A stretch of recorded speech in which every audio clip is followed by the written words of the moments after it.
Cumprimento a amada igreja com a paz do Senhor. Graças a Deus. É uma satisfação imensa rever toda essa igreja amada, os irmãos. Alguns eu já abracei, e outros teremos a oportunidade ainda. Mas viemos aqui para adorar aquele que morreu por nós. Eu não sei se você pode comigo, mas eu sinto uma batalha espiritual essa noite sobre a igreja. Não sei quantos têm esta sensibilidade, mas eu sinto nesse exato momento uma batalha muito forte. E eu quero, em nome de Jesus, clamar para que o Senhor venha derrubar as barreiras, para que Ele venha levar cada um dos nossos pensamentos cativos até Ele, para que nenhum impedimento, nenhuma força contrária possa impedir a operação do Seu poder. Quantos podem glorificar o nome desse Deus? Quantos ainda creem que o sangue de Jesus tem poder? Quando a igreja professa e diz o sangue de Jesus tem poder, um rio poderoso de Deus bate contra as portas do inimigo e as correntes começam a se quebrar, os grilhões começam a cair. Então diga comigo: o sangue de Jesus tem poder. Nós vivemos um tempo de incredulidade. Nós vivemos um tempo aonde as seitas e heresias crescem, aonde os ateus ganham espaço, aonde as religiões são taxadas como igrejas que só querem dinheiro, aonde pastores são taxados como milionários. Mas ainda há um povo nesta terra que clama e que crê em algo místico e poderoso, que o sangue de Jesus tem poder.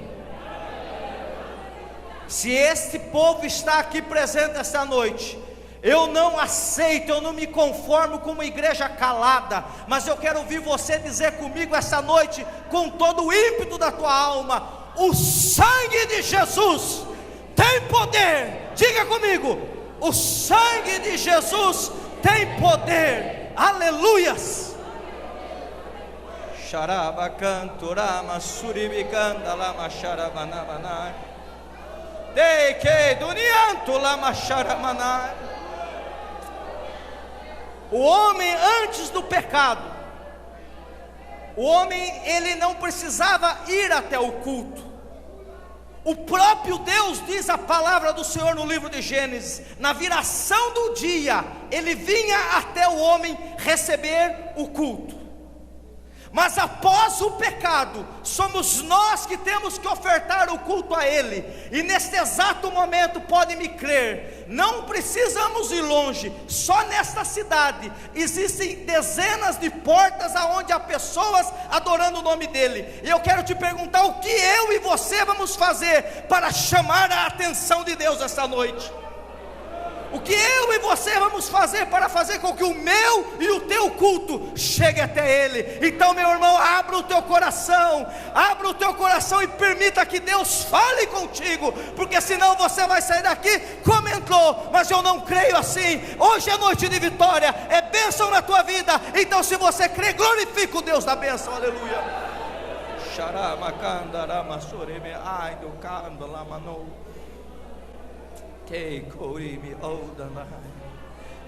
Eu sei que os espirituais começam a sentir o clima mudar.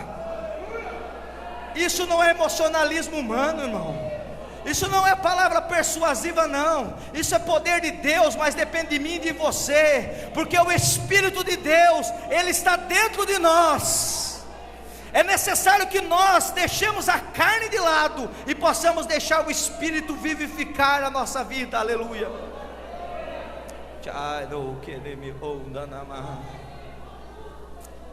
Abra comigo a palavra de Deus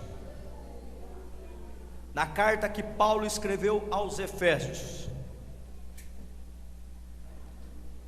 no capítulo de número 2.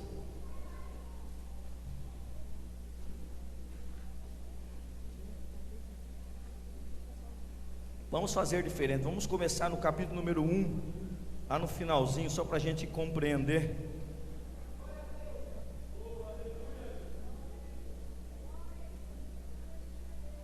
Carta de Paulo aos Efésios, capítulo número 1, versículo de número 19. A leitura vai ser um pouco extensa, porém necessária. Você encontrou? Diga amém. Amém. Diz assim a palavra do Senhor: e qual é a sobreexcelente grandeza do seu poder sobre nós, os que cremos, segundo a operação da força do seu poder, que manifestou em Cristo, ressuscitando-o dentre os mortos, e pondo-o à direita nos céus, acima de todo principado, e poder, e potestade, e domínio, e de todo nome que se nomeia, não só neste século, mas também no vindouro. Ou seja, não só na época que Paulo escrevia, mas hoje no século 21, nesse mês de agosto de 2013, o poder de Cristo não mudou, e sujeitou todas as coisas a seus pés, e sobre todas as coisas o constituiu como cabeça da igreja, que é o seu corpo, a plenitude daquele que cumpre tudo e em todos. Capítulo de número 2: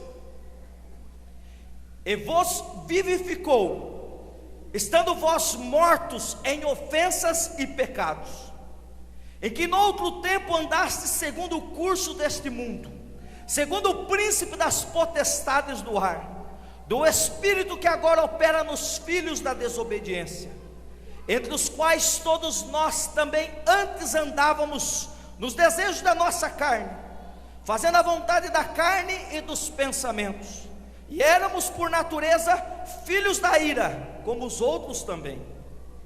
Mas Deus, que é riquíssimo em misericórdia, pelo seu muito amor com que nos amou, estando nós ainda mortos em nossas ofensas, nos vivificou juntamente com Cristo.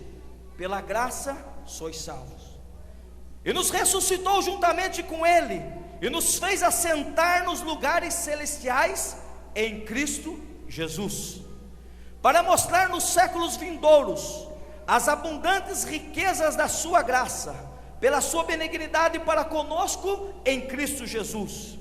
Porque pela graça sois salvos, por meio da fé, e isso não vem de vós, é dom de Deus, não vem das obras, para que ninguém se glorie, porque somos feitura sua, criados em Cristo Jesus, para as boas obras, as quais Deus preparou para que andássemos nelas. Se você crê que esta é a palavra de Deus, se você crê que ela não mudou, se você crê que independente que ela estava antes nos pergaminhos, antes estava como hoje ainda está em livros muito bonitos, ou mesmo num livro eletrônico como este, mas a palavra, a essência é de Deus, a palavra é de Deus. Se você crê que é, assenta-te, mas glorificando o Deus da palavra. Aleluia. Bendito e exaltado é o nome de Jesus. Amados irmãos, culto de Santa Ceia, um culto que é singular.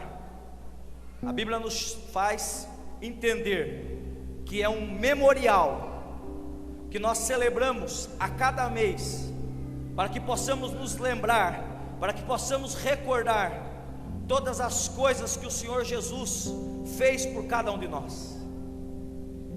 Então, partindo desta premissa tão necessária, de que a igreja do Senhor, ela não é simplesmente uma entidade, como uma entidade filantrópica, que a igreja do Senhor não é simplesmente uma denominação, um ajuntamento de pessoas, uma associação, partindo da premissa que a igreja do Senhor é sim um organismo vivo, é o corpo de Cristo na terra, partindo da premissa do Senhor, que esse corpo de Cristo, ele não está apegado às placas das igrejas, não está apegado aos homens, aos líderes que estão à frente dos trabalhos, não, mas que sim, o corpo de Cristo é formado por todos aqueles que aceitaram a Jesus, reconheceram os seus pecados e aceitaram a Jesus, e que se reúnem, como você hoje aqui está, para ser aperfeiçoado em Cristo. Por que, irmão Fábio? Porque esse texto, especialmente agora vamos nos ater ao capítulo 2, ele é um texto que nos mostra uma realidade que parece que você olha e fala, é a de hoje, mas ela não é só a realidade de hoje, é a realidade desde que o homem caiu, uma realidade de pecado.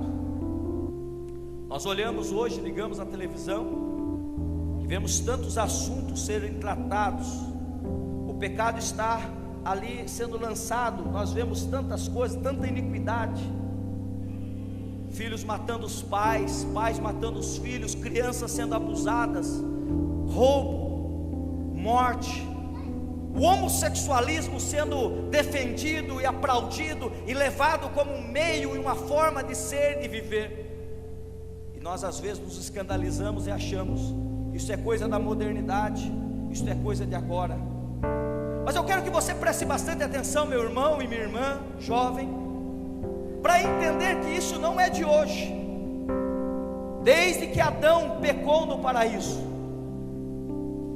o pecado entrou nessa terra, e o pecado fez com que o homem fosse lançado fora do paraíso. O pecado fez com que o homem fosse lançado fora daquela que era a casa perfeita que Deus preparou para que ele convivesse, um ambiente onde Deus atendeu todas as suas necessidades, inclusive as emocionais, lhe dando uma esposa, uma casa.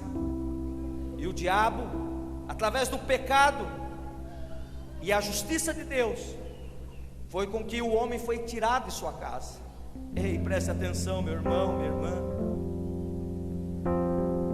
Uma das primeiras coisas que o diabo quer fazer na vida do homem e da mulher é te tirar da tua casa. Eu vou repetir porque eu sei que eu não estou falando isso em vão. A primeira coisa que o diabo quer fazer para destruir a tua vida é te tirar da tua casa. Meu irmão e minha irmã, em nome de Jesus, eu repreendo agora este espírito. Talvez você que está aí olhando com esses olhos não está entendendo, mas quem é espiritual sabe. Nesse instante, em nome de Jesus, eu quebro o laço, no nome de Jesus.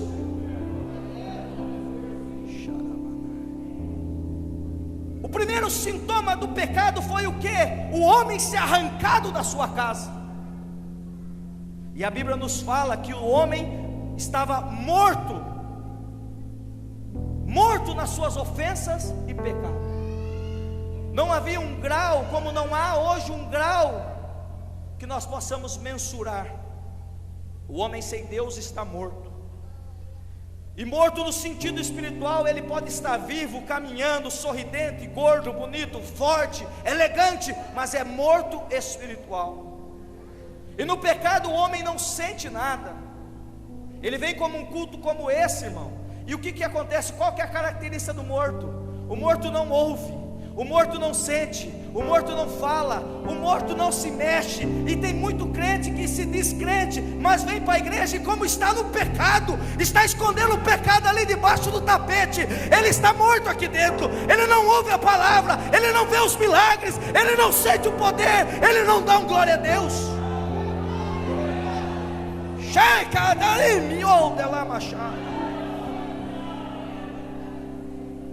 E o morto não gosta de ficar nos ambientes assim. Mas essa noite é noite de ressuscitar. A Bíblia nos fala claramente que nós não devemos, irmão, de forma alguma julgar. Nós não devemos de forma alguma apontar o dedo. Por quê? Porque a Bíblia é bem clara em dizer que eu e você também, em outro tempo, andávamos segundo o curso desse mundo. Não éramos diferentes. Não éramos diferentes daquela prostituta, não éramos diferentes daquele homossexual, não éramos diferentes daquele assassino, daquele drogado, não. Talvez você diga, mas eu era um homem fiel, um homem ali religioso, eu era um homem que nunca deixei de pagar as minhas contas. Eu nunca fiz nada disso, mas dependia do seu próprio braço. E não há como mensurar o grau, não dá. A Bíblia não me permite dizer pecado e pecadinho, não. A Bíblia só traz uma sentença: aquele que peca deve morrer. Ele não só deve morrer como juízo, mas ele já está morto espiritualmente. E a Bíblia diz que um dos sintomas de quem está morto é que ele anda segundo o curso desse mundo. Que mundo, irmão Fábio? Um sistema mundano que faz a nossa cabeça, um sistema mundano que nos leva a aplaudir coisas que são terrivelmente abomináveis diante de Deus. Um sistema mundano que nos faz trabalharmos como um louco para comprar coisas que não precisamos, só para nos exibirmos para pessoas que pouco importam para nós. O mundo que nos taxa, o mundo que nos oprime, o mundo que quer ditar as regras sobre nós. E aquele que está morto, ele anda segundo o curso deste mundo. Sabe qual que é a melhor ilustração para isso? Imagine você aquelas multidões, como aconteceu nesses tempos, mostrar na televisão. Aquela multidão que vai andando, você jogasse um cadáver lá, isso é fato. Se você jogar um cadáver lá, a multidão vai arrastando ele. E o morto para Deus, o morto espiritual, a multidão o arrasta. Esse é um dos sintomas. Mas não é só isso. A Bíblia diz que ele anda também segundo o príncipe das potestades do ar, do espírito que agora opera nos filhos da desobediência. Sabe, irmão, nós temos como crente muitos extremos. Ora nós falamos demais do diabo, ora nós falamos de menos. Mas a Bíblia nos ensina que nós precisamos entender o papel do diabo e saber como combatê-lo, saber como posicionarmos diante dele. E a Bíblia nos mostra claramente que o príncipe deste mundo está a influenciar. Eu não estou falando aqui, como alguns falam, de precisar e necessidade de fazer uma sessão de descarrego, não. Eu não estou aqui a dizer que todo aquele que está em pecado, ou aquele que não serve a Deus é um endemoniado, não. Mas eu quero que cada um de nós possamos nesta noite ter a consciência de que o príncipe das trevas influencia o mundo. O príncipe das trevas está por detrás dessas campanhas pró-homossexual. O príncipe das trevas está por detrás, usando os seus adeptos, dessas campanhas pró-aborto. O príncipe das trevas está por detrás dessas campanhas que dizem: não, para que ser virgem? Para que me guardar para o casamento? Tudo isso é uma artimanha do Lúcifer, uma artimanha do inimigo das nossas almas. A Bíblia continua nos dizendo: entre os quais todos nós também andávamos nos desejos da nossa carne. Sabe o que eu estou fazendo aqui agora neste momento? Fazendo você, se você estiver prestando atenção, refletir o que eu e você era. Eu estou pregando sobre aqueles que estão lá, mas estou lembrando a você do que eu e você éramos. Quantos estão aqui bonitinhos hoje, de terno e gravata, obreiros, mas que lá atrás estava ali com a manguaça passando na frente de uma igreja e tirando sarro? Quantas irmãs estão aqui essa noite, bonitinha aí para Jesus, mas já falaram mal da igreja, já falaram mal de uma irmã, disseram talvez: eu nunca serei crente. Então, enquanto eu prego, eu falo dos que estão lá fora, mas mais importante, eu faço uma reflexão com você, meu irmão e minha irmã, que aqui está. Porque antes, diz a Bíblia, nós andávamos segundo o desejo da nossa carne. E quantos de nós hoje ainda não estamos debaixo dessa carne maligna? A carne que nos faz olhar, a carne que nos faz cobiçar, a carne que nos faz querer. Talvez você adentrou aqui essa noite a um culto de ceia, não podemos nos esquecer disso. E você está prestes a estender a mão e participar do corpo e do sangue de Cristo aqui simbolizados. Mas talvez ainda hoje, os teus olhos estavam em lugares que não deviam estar. As tuas mãos tocavam coisas que não deviam tocar. os teus pés caminhavam por lugares aonde não deveriam ir. Eu não vim aqui esta noite para julgar, eu não vim aqui esta noite para me pôr como alguém imperfeito, mas eu vim trazer uma reflexão, para que você entenda esse trabalhar, esse desejo carnal que nos faz às vezes desejar, e que talvez você jovem luta contra isso. A carne está aí, uma forte força, e o problema é que o homem, ele é desobediente a Deus, e permite então que o mundo, o diabo e a carne o influenciem. E você sabe, meu irmão, minha irmã, você vem a um culto como este, você participa da ceia, você talvez até faz algumas promessas, mas quando sai daquela porta para fora, você não só as esquece, mas esquece de buscar naquele que é o único que pode te fortalecer, o único que pode te fazer vencer esses desafios. E o homem sem Deus, ele é depravado. O homem sem Deus, ele não se importa. O homem sem Deus, ele não está preocupado. Ele deixa ela pendurada, a roupinha de ovelha, e num culto como esse, ele não tem nem sequer a sensibilidade divina de sentir o Espírito de Deus. Ele vai lá e veste aquela roupa, irmão Edivaldo, e vem para cá com a maior carinho. Mas sabe o que Deus me manda fazer essa noite? Te alertar, meu irmão, para que você entenda que as oportunidades elas se esgotam, que há um tempo determinado para todas as coisas.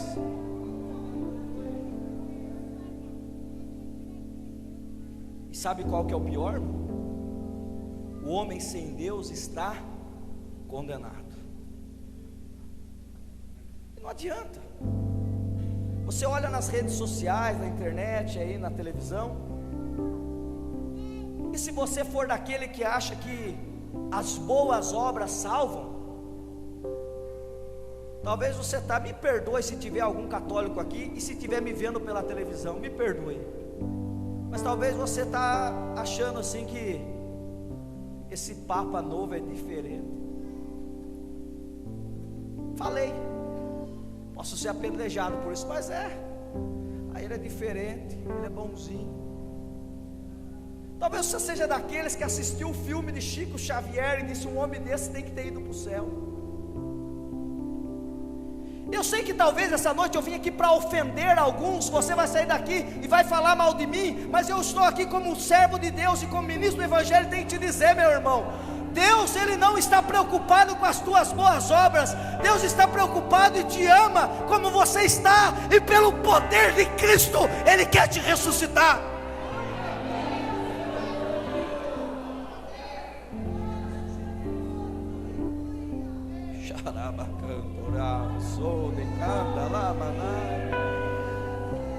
Está na hora de nós pararmos, irmãos, de nos equipararmos, de nos preocuparmos em sermos agradáveis, em termos um sermão que as pessoas aplaudam. Não, meu irmão, no Evangelho, todo aquele que fala a verdade, ele é ofensivo. Todo aquele que fala a verdade, ele agride. Por quê? Porque o Evangelho não faz questão de ser bonzinho, o Evangelho faz questão de ser a verdade. O Evangelho não faz questão de ser doce, ele faz questão de salvar o homem. E como todo bom remédio, nem sempre ele é doce, ele é amargo.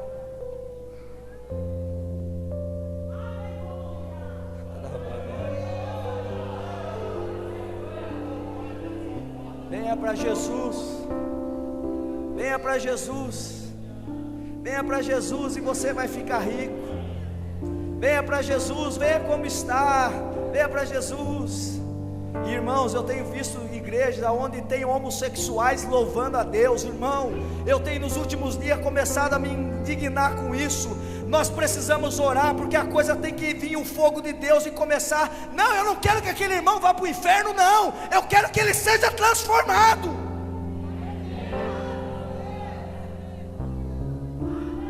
Adúlteros dentro da casa de Deus, que não se importam de trair a sua esposa ou vice-versa, e vir comungar aqui com os irmãos. Não, Não, nós precisamos, irmão, orar para que a igreja volte a ser ofensiva, para que nós possamos ser um espelho e as pessoas olhem e vejam o pecado dentro de si. Chega de passar a mão na cabeça, chega de ser bonzinho, chega de emocionalismo barato.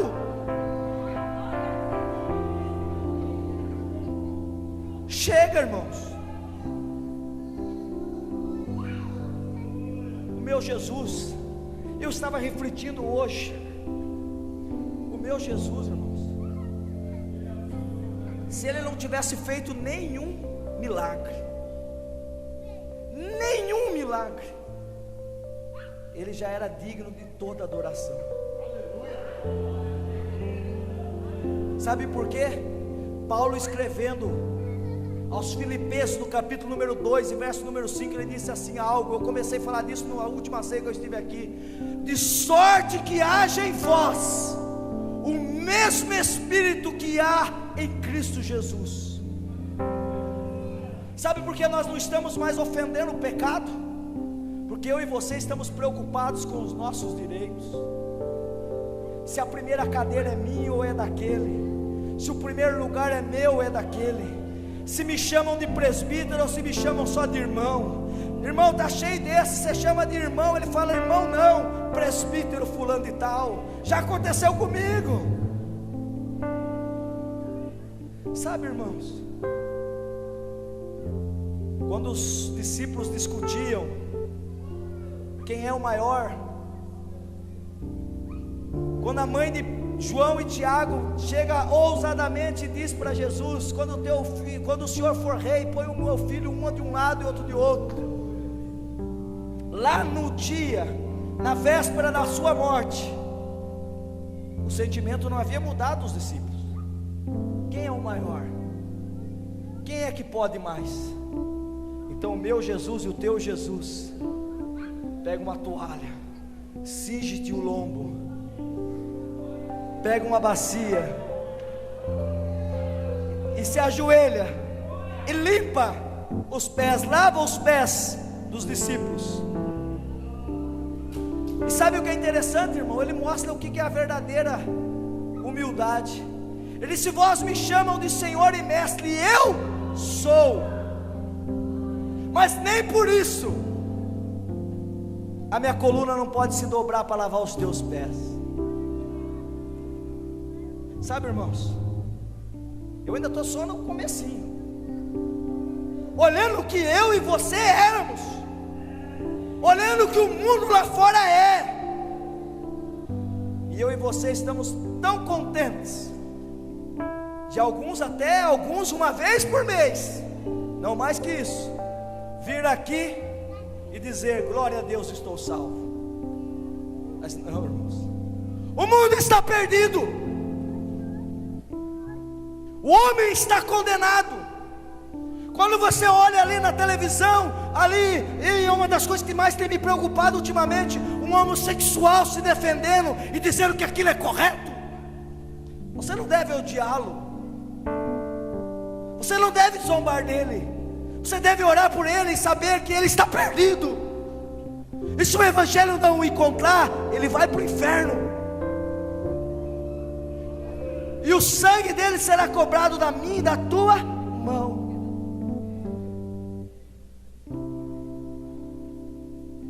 E sabe por que essa primeira parte desse texto? Para eu e você entender que nós não somos diferentes. Nós já praticamos tudo isso. Ai, e alguns ainda praticam.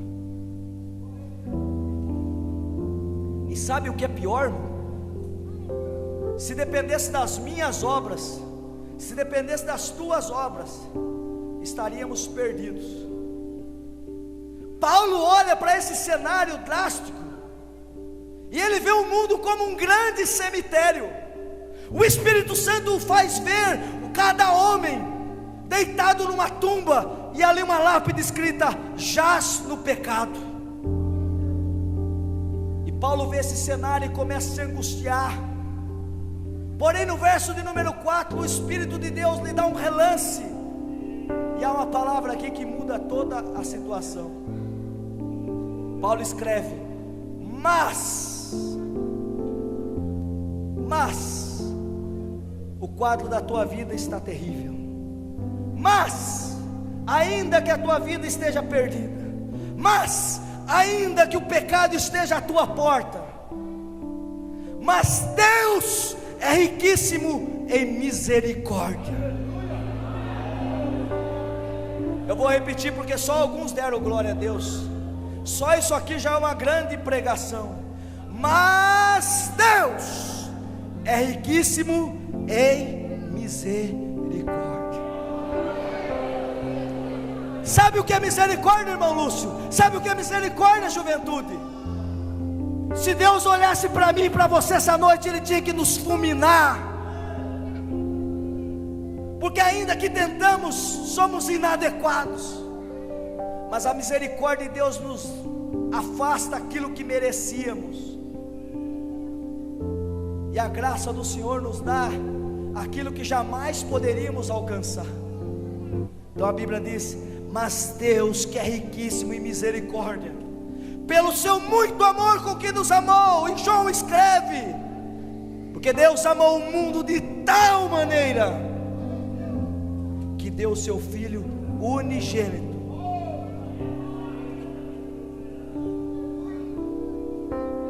E sabe o que é lindo o verso 5, irmão? Para trazer um raio de luz e esperança sobre esse mundo perdido, para me avivar e avivar você, porque avivamento não é pula-pula, avivamento não é só falar em línguas dentro do cenáculo, avivamento é sair lá fora e impactar o mundo. Avivamento é fazer a diferença onde estamos, aonde vamos e no que fazemos. O raio de luz que veio sobre nós é que não precisa fazer como alguns de nós fazem, e até eu já errei. Eu tenho um amigo lá no trabalho, pensa num rapaz bom, pensa num rapaz honesto, e às vezes eu falo, só falta ser crente. Ele é muito bom. Algum outro a gente olha, fuma, e a gente pensa, só precisa parar de fumar. Não, irmão. Algum adultério, a gente pensa, só precisa parar de adulterar. Não, irmão. Assim como eu e você precisa nascer de novo. Mas você sabe onde está o raio de luz? Eu não esqueci do raio de luz.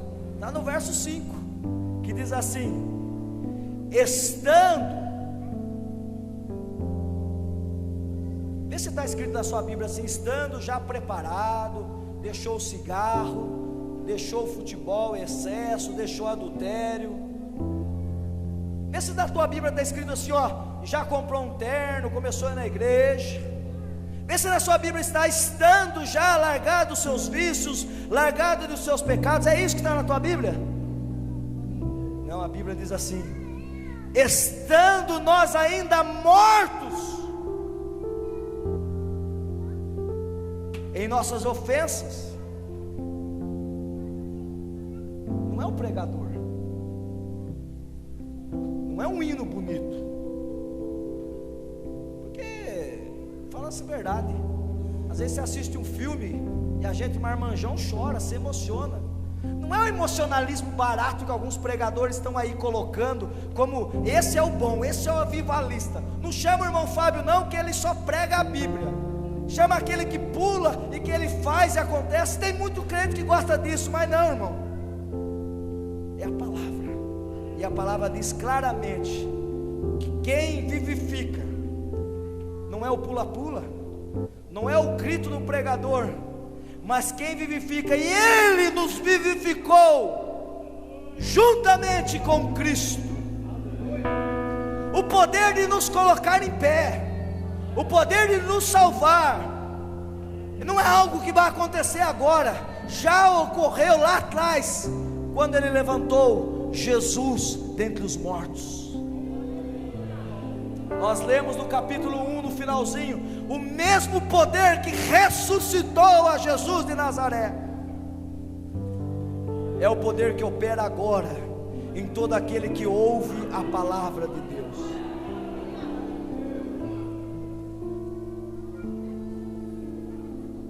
E nos ressuscitou juntamente com Ele e nos fez assentar nos lugares celestiais. Sabe, irmão, uma coisa que para nós é incompreensível, é só pela fé. E a Bíblia diz que a fé vem pelo ouvir, e ouvir a palavra de Deus. Nesse momento, nossa carne está se assentando aqui, ó. Arthur Nogueira,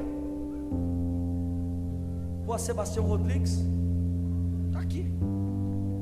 Mas a Bíblia, e isso é só pela fé, ela nos deixa claro que quando nós somos salvos, quando o Espírito de Deus, através da sua palavra, age em nós, nós somos tirados da sepultura do pecado e somos elevados às alturas celestiais em Cristo. Sabe por que alguns entram aqui e saem dizendo que o culto foi uma bênção e outros dizem que não? Porque alguns só ficaram sentados aqui, mas alguns estiveram lá de cima, nas regiões celestiais, levantando a mão com os anjos, dizendo: eu glorifico o Deus que vive, eu glorifico o Deus que vive, eu glorifico o Deus da minha salvação. E Ele nos fez assentar nos lugares celestiais em Cristo. E Deus não faz nada. Você já parou para pensar, irmãos? Você já parou para pensar que Deus só faz as coisas para a sua glória? Você parou para pensar? Raciocínio rápido. Se Ele é onipotente, onipresente, onisciente, se Ele é o todo-poderoso, se Ele é quem é, não precisa de mais ninguém. Quando o diabo pecou, deixando a iniquidade entrar no seu coração, o diabo primeiro, ele não podia ter fulminado o diabo? Podia ou não podia? Quem concorda, diga amém. Eu não vou entrar profundamente nisso, eu só quero que você raciocine rápido. Se quando Adão e Eva pecou, Ele não podia ter fulminado Adão e Eva e feito um novo Adão, uma nova Eva? Podia ou não podia? Mas o meu Deus e o teu Deus, Ele não leva desaforo para casa. O meu Deus e o teu Deus, Ele dá corda para o diabo e diz: vai lá e tenta. O meu Deus e o teu Deus, Ele diz assim: o diabo estragou, mas eu faço sim um segundo Adão, mas ele virá muito tempo depois, e Ele vai mostrar que é possível ser perfeito, Ele vai mostrar que é possível não pecar, Ele vai se humilhar, Ele vai morrer na cruz, e vai salvar o homem novamente. E aqui nos mostra o porquê, porque Deus é exibido. Não se ofenda, vou repetir: Deus é exibido, e está aqui na Bíblia, ó. Porque Ele pega eu e você como um troféu, e está aí no verso 7, para mostrar nos séculos vindouros as abundantes riquezas da graça pela sua benignidade para conosco. Ele pega aqueles que não se renderam no Coliseu e exibe para mim e para você essa noite, para dizer: eles puderam, você pode. Eles pegam aqueles nossos obreiros no começo que foram perseguidos, aqueles que até morreram, e Ele diz: eles podem, você, porque o meu poder estava com ele, e esse mesmo poder está à tua disposição. Romanos, Paulo escreve dizendo: há uma nuvem de testemunhas a nos assistir. E quando você está sendo tentado, irmão Sebastião, irmão José, isso não é heresia não, a nuvem de testemunha está lá torcendo: vai, vença, você pode, venha se juntar a nós, a elite dos santos, vem, porque a força não está em ti. Não se preocupe, meu irmão e minha irmã, quando a tentação bater na tua porta, você não precisa vencer sozinho, não, você não pode, mas você tem um Deus nos céus que tem o poder, tem a graça, tem a unção, tem a capacitação, e Ele te alcança quando você quer.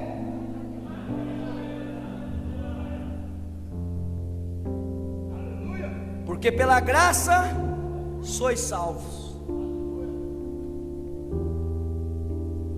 Porque pela graça sois salvos.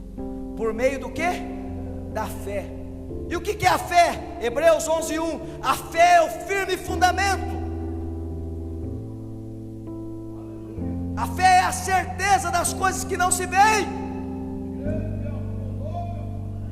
A fé é o que nos faz dar o passo quando não há piso nenhum. A fé é o que nos move. Não fique esperando descer um anjo do céu. Não fique esperando um clarão. Não fique esperando você ver um fogo vindo sobre você. Não fique esperando só as lágrimas descer, não. Você pode estar seco, com o olho seco, mas se essa palavra está chegando no teu coração pela fé, erga a tua mão e aceita Jesus. E se você já aceitou, glorifique Jesus.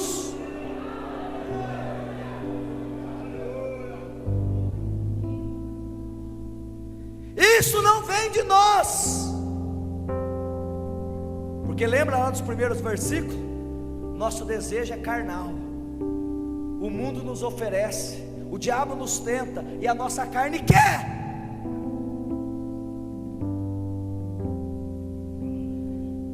Mas é um dom de Deus. É um presente que eu e você não merecemos. É como se você que não é pai, num dia dos pais ganhasse um presente. Você é pai para merecer, é dia dos pais. Mas alguém às vezes já viu em você um grande pai e está te presenteando. Pronto, é mais ou menos assim. Você não tinha condição, mas Deus te deu um presente. E não vem das obras. Não importa se você fazia ou não fazia. Não importa se você era bom ou não era bom. Não importa se você era solidário ou não era solidário. Porque se era, muito bem, fazia para o teu próprio ego, porque não precisava.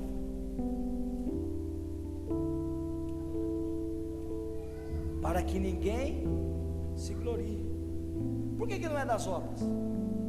Porque alguém pode se gloriar. Eu faço. E como está perdida a igreja com esse sentimento, meu irmão? Eu faço, eu aconteço, eu fiz.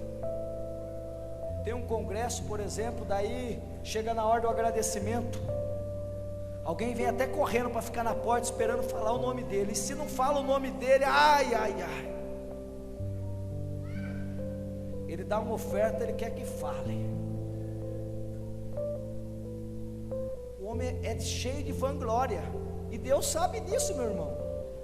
Então Ele não deixa que seja por mim e por você. Ele não olha se você é branco ou é preto, se é rico ou é pobre. Não. Jesus uma vez por todas pagou o preço na cruz por todos, e está disponível. Por isso que é um dom que já foi conquistado. Jesus não é crucificado todas as vezes que alguém aceita-o. Não. O sacrifício já foi pago, o preço já foi pago.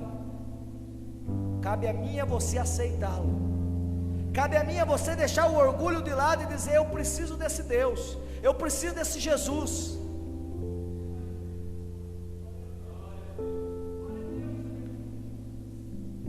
Porque somos feitura sua, criados em Jesus Cristo para as boas obras. Olha que paradoxo. Não é as obras que salvam, mas eu e você fomos feitos para fazer boas obras. Consegue entender isso, irmão? Eu quero que você reflita, porque já nós vamos participar. Talvez você venha e não para pensar. Jesus no Sermão do Monte, quando ele começa a falar, quando ele começa a bradar, todo mundo espera uma nova doutrina, todo mundo espera uma nova revelação, mas não é isso que ele apresenta. Ele apresenta coisas simples. Só que ele começa apresentando, dizendo assim: se a vossa justiça não exceder a dos escribas e dos fariseus, de modo nenhum vereis o reino dos céus.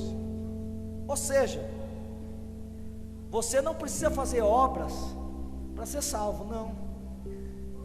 Mas depois que você é salvo, depois que você vem assentar-se na mesa para participar desse corpo, desse sangue, símbolos daquele que é salvo, daquele que é crente, a Bíblia está nos cutucando e dizendo: se a minha justiça e a tua justiça não exceder a justiça dos católicos, não exceder a justiça dos espíritas, não exceder a justiça dos ateus, não exceder a justiça daqueles que por acreditar na boa obra como salvação, se não exceder, de modo nenhum veremos o reino dos céus.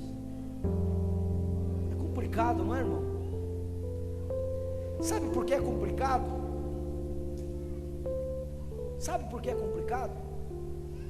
Porque se Jesus mandasse alguma coisa bem difícil, assim, no ponto de vista do nosso entendimento, a gente achava que era fácil. Você precisa orar tanta sexta-feira, você precisa ficar tanto tempo de joelho em cima de pedregulho, você precisa dar tanta cesta básica, seria fácil. Mas a justiça que Jesus nos ensina, e diz que aqui Paulo escrevendo, foi para essas boas obras que fomos feitos e preparados para andar nela, é a justiça da segunda milha, é a justiça de quando alguém te pega para te arrancar uma milha, você está disposto a dizer: vamos à segunda. É a justiça daquele que chega para te tomar o casaco, e você não só dá o casaco, mas dá a túnica. No nosso dia você dá o terno, dá a gravata, dá a camisa, dá tudo. É a justiça que quando leva um tapa está disposto a dar o outro lado.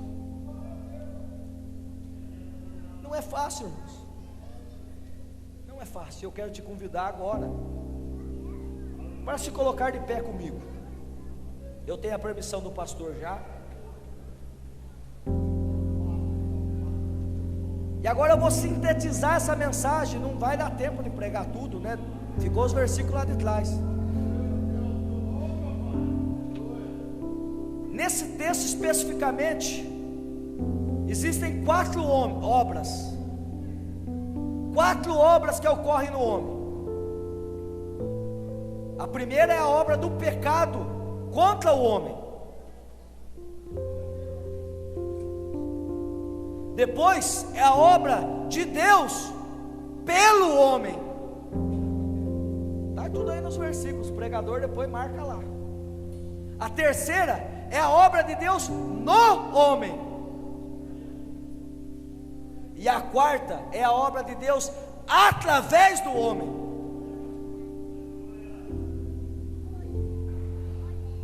Não vai dar para chamar todo mundo aqui à frente. Vamos fazer diferente, porque isso é pela fé, irmão. Se assenta de novo, por favor. Não precisa se preocupar não com emocionalismo. Não tem emocionalismo. Eu não preciso de emocionalismo para Deus operar. E você não precisa sair do seu lugar. Você vai só se levantar. Presta atenção. São 4 obras. Se houver alguém aqui que está sendo impactado pela obra do pecado contra a sua vida, você entrou aqui essa noite e você não quer pecar, você não quer errar, você quer ser salvo. Não importa, irmão, eu já falei desde o começo, não é pecadinho nem pecadão. E vocês estão proibidos de olhar para ver quem vai se levantar, porque ninguém pode julgar ninguém. Se você sentiu essa palavra falar contigo, e você sente que a obra do pecado está agindo contra você, e quer o livramento de Deus, eu te convido a se colocar de pé. Só quem está sentindo, não tenha vergonha. Eu não estou procurando emocionalismo. Eu creio no poder da restauração e no poder da vitória de Deus. Eu vou repetir mais uma vez. Você adentrou aqui essa noite, não importa se é um pecadão, na nossa concepção, e eu vou dar só um exemplo para você ficar tranquilo. Se nós comparássemos Saul, as irmãs da escola dominical já escutou falar isso milhares de vezes, e Davi, aos nossos olhos, o pecado de Davi era muito pior, porque ele adulterou e matou. O pecado de Saul, irmão Nivaldo, ninguém via. era a arrogância, era o orgulho, era a jactância de si próprio. Só que um se arrependeu e é chamado do homem segundo o coração de Deus, e o outro morreu em batalha, na verdade se suicidou, e só Deus sabe da sua alma. Então não importa se é pecadinho ou pecadão, eu não vim aqui essa noite para impressionar ninguém, eu vim para ser instrumento de Deus. Se você sente o pecado agir na tua vida, coloque-se de pé agora, pois não se arrependa, não se arrependa. Eu não estou aqui de brincadeira, irmão. Eu não andei, eu estou longe agora, eu não andei 300 quilômetros para vir aqui brincar, de pregar e agradar irmão, não. Eu vim aqui para ser servo de Deus, instrumento de Deus. Coloque-se de pé agora, ainda tem mais gente aqui, que Deus está dando a oportunidade.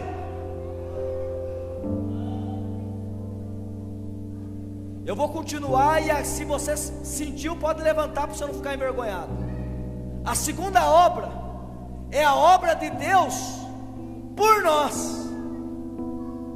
E qual é a obra de Deus por nós? Está na Bíblia. Ele deu o seu único filho para morrer por mim e por você. Não é por seus méritos, o mérito é dele. Eu quero perguntar, e aí, os que já estão de pé, pode até levantar a mão, porque precisa dessa obra. E se você ainda está sentado, porque talvez você não está sentindo tão forte o pecado, mas sabe que precisa. Quantos precisam da obra de Deus por você? Quantos querem agora se levantar? Não precisa levantar os que já se sentem, que estão preparados para participar da ceia, vai devagar. Eu quero dizer aqueles que precisam aceitar Jesus, aqueles que precisam renovar os votos com Deus, coloque-se de pé. E os que já estão, faz assim com a mão, exclame por ele, esse momento é teu e dele.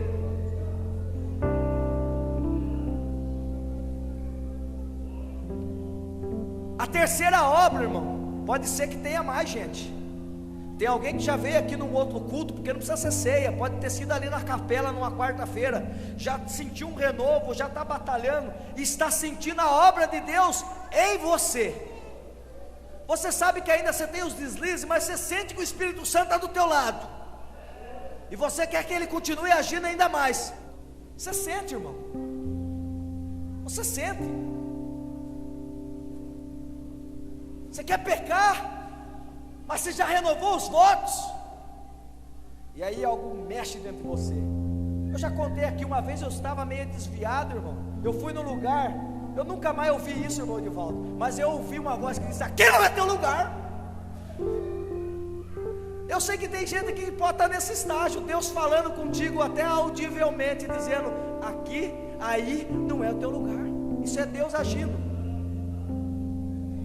Agora, vocês perceberam que a maioria da igreja está sentada?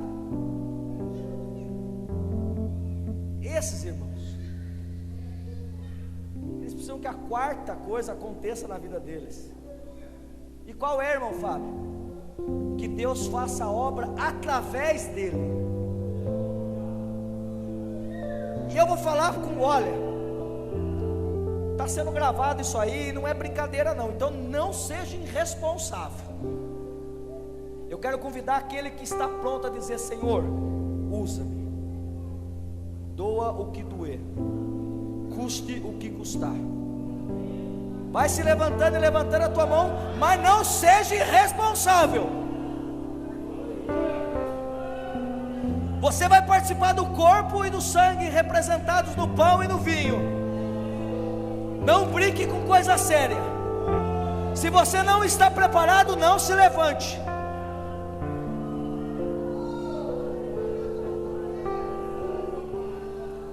Você percebe que todo mundo precisa do agir de Deus? Será que você consegue sentir? Eu sinto, irmão. Tem vezes que a presença, eu não sou emocionalista não. Se eu vier aqui e eu não sentir nada, eu vou sair dizendo que Deus esteve aqui. Mas tem vezes que a presença dele é tão sensível, que eu sinto a minha espinha arrepiar, o meu corpo se arrepia todo. Ele está aqui, ele está agindo aqui. Ele está libertando o cativo do pecado. Ele está trabalhando naquele que quer se regenerar. E Ele vai preparar aquele que quer trabalhar. Aleluia. Abra a tua boca, meu irmão. Essa é a oportunidade que você tem diante de Deus. Não espera de mim não. Vai dizendo: Senhor, eu estou aqui.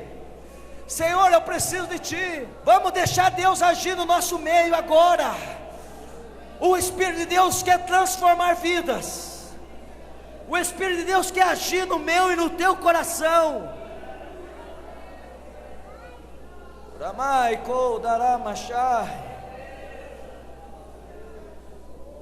Se você não é batizado no Espírito Santo e quer receber o batismo, aonde você está agora, recebe. Deus me autoriza, Jesus está batizando, receba em nome de Jesus. Receba os dons de língua, receba os dons do céu. E se você já é, deixe fluir.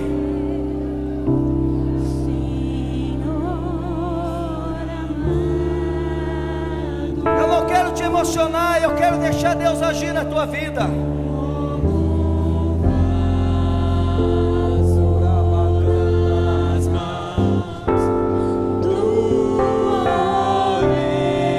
Louve ao Senhor. Diga: Senhor, me molda.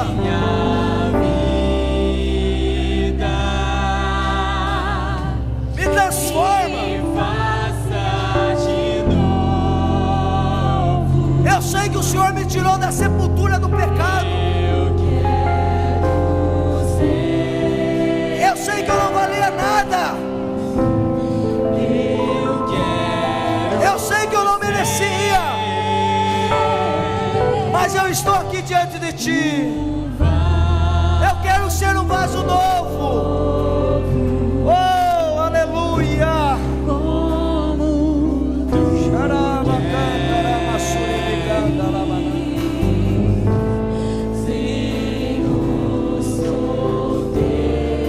Você vai participar da ceia do Senhor. Não pode ser da mesma forma. Não é mais uma ceia. É um momento singular. Deus marcou esse dia para voltar a mexer contigo, para te ajustar, para te preparar. Eu vejo lágrimas, eu vejo glória a Deus, eu vejo louvor. Orando que dá.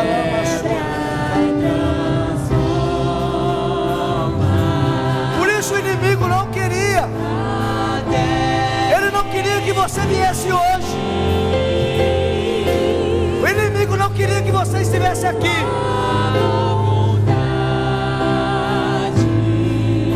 Mas você está. E em Cristo somos mais do que vencedores. Ora macantara masuribianda lamaná. Querido Deus, a tua igreja aqui está. Meu Deus, ela ouviu a tua palavra. Foi tocada, Senhor, pelo Espírito do Senhor. Eu sei, meu Deus, que não são palavras persuasivas. Não é só eloquência humana, não. É o teu Espírito que age no nosso meio. Marca, reaviva, transforma, liberta. Oh meu Deus, tira esse homem, essa mulher desse pecado. Devolve o sentimento de adoração ao teu servo e à tua serva. Age poderosamente, Senhor, em nome de Jesus.